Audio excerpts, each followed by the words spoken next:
All right. You're welcome to the addition of sharing trade information on YouTube channel. We've been going through different series of what different country import for a while now.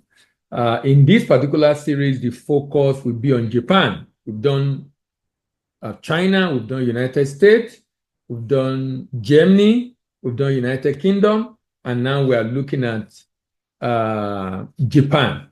And we're trying to look at the top markets around the world where you can sell your product. Now, let's look at this country, Japan. Japan is a country with a huge potential for trade. So if you are looking to export items to different parts of the world, Japan is a market you should look at. Japan has a coastline of about 29,751 kilometers, meaning Japan is not a landlocked country. The fact that it's not a landlocked country means you can ship into Japan by sea. For countries that are landlocked, of course, you will not be able to ship into the country by sea. You have to ship by road, by rail, or by air. Now, Japan population is about 123 million people. So it's a huge market, and with huge demand. And 97% of this country are Japanese. And the language, of course, is the Japanese language. 48% of the country are Shintoism. 46% are Buddhism. Only 1.1% of Japan is Christian. Now, religion affects what people buy, and even the way they buy, when they buy, and how they buy. Looking at the age structure of this country, 12% of the country is under the age of 15. 58% of the country is between 15 and 64 years old. And about 30% of this country are more than 65 years old. Meaning, Japan has aging population. This is the reason why a number of countries around the world are looking for immigrants who will become citizens, who will also increase the economic activities in the country and help them to be able to grow their GDP. All these are what should be factored in whenever you are trying to enter any market. It's also interesting to know that 92% of the Japanese people are in the urban center. Urbanization level is 92%. The reason why that is important is because if you are shipping into Japan, the implication of that is that you won't spend a lot on distribution, since majority of the people are right there within the urban center. Let's look a little bit at the economy of this country. The GDP of this country is 4.2 trillion. Remember, the population of the country is just about 120-something million. 120-something million. And the GDP is 4.2 trillion. That's like times 3 of Africa. African GDP is about 1.3 trillion. This is like times 3 of African GDP. The inflation in this country as of last year is 3.27%. And the rating by Fitch is A. Moody rating is A1. Standard & Poor's is A+.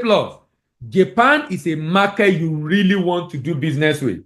In terms of GDP composition, this country 1% of this country GDP is agriculture. So they actually do more economic activity you find in Japan is industry, about 27%, and services, about 71%. Industry, about 27%, and services, about 71%. About 55.6% of the GDP is of the consumption component of GDP is household consumption. 55.6% of the consumption component of the GDP is household consumption.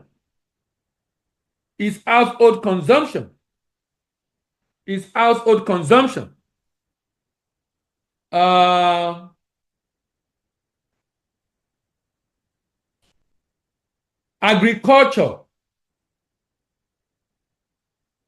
Agricultural products. This country have a lot of agricultural products and, of course, a lot of industrial goods. A lot of agricultural products and, of course, a lot of industrial goods. Now, If you go into the item of import of this country, which is the major focus here, is actually the item of this country is actually about 819 billion. 819 billion. 819 billion. That is the demand of this country. 819 billion. Now, It's 9 hours.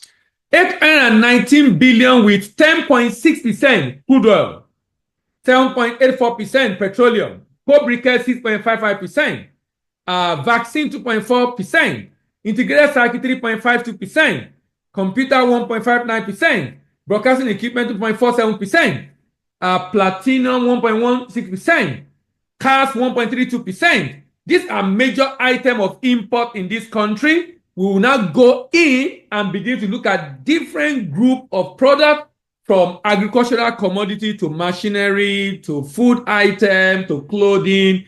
All these are what we're going to be looking at shortly.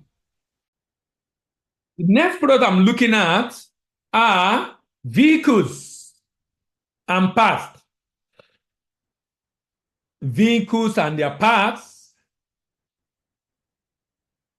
You know, Japan produces a lot of cars, right?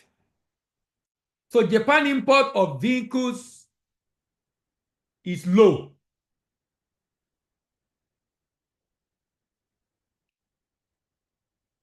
Compared to their size and economic power. Because 26.8 billion is being spent by this country to import different car parts and vehicle parts, or vehicular parts. This includes cars, motor vehicle and parts and accessories, plane, helicopter and spacecraft, aircraft parts, motorcycle and cycle, bi-wheel vehicle part, tractor, bicycle, delivery tricycle, delivery trucks, and they are spending almost $27 billion to import these items. Almost $27 billion to import these items. The cars is 40.2% of the total import. 40.2% of the total import. Motor vehicle part and accessory is 29.5%. And I'm not surprised at the level of parts being imported, because they produce a lot of cars themselves. And you notice they also import a lot of cars, but probably not as much as what they should have imported given their size. But where I'm going is this. A lot of countries import and export the same item, depending on the brand the citizen want.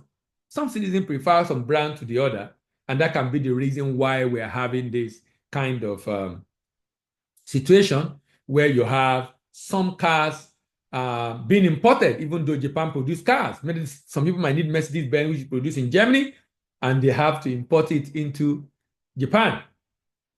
Plane, helicopter, and spacecraft, 8.27%.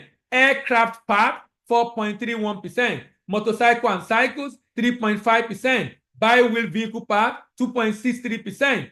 Bi-wheel delivery tricycle, 2.57%. Tractor, 1.09%. Delivery truck, 1.19%. This country spent about 27 billion to import different vehicles and their parts.